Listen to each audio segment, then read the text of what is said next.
знав, чи я повернусь і коли йшов шукати щастя у світи. Скільки років вже пройшло, душа щемить. Знаю, десь мене завжди чекаєш ти. Я залишу справи всі на кілька днів. Суєта щоденно може зачекати.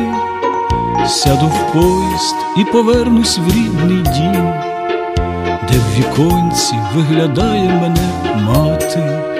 Мамо моя, мамо, рідна моя ненько, ти мене, будь ласка, розбуди раненько. Я візьму відерце, піду до криниці, і тобі напитись принесу водиці.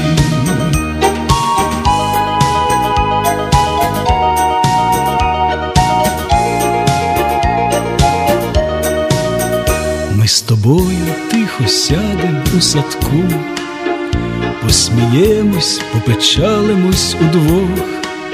Скільки суму було на твоїм віку, то ніхто не знає, видно тільки Бог. Я поїду, ти залишишся сама, і будеш на мене кожний день чекати. Буде гріти мене думка лиш одна, десь в віконці виглядає мене мати. Мамо моя, мамо, рідна моя ненько, ти мене, будь ласка, розбуди раненько. Я візьму відерце, піду до криниці, і тобі напитись принесу водиці. Я візьму відерце, піду до криниці, і тобі напитись принесу водиці.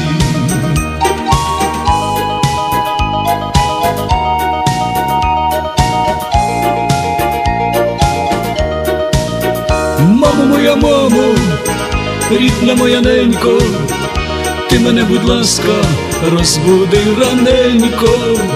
Я візьму відерце, піду до криниці, і тобі напитись принесу водиці.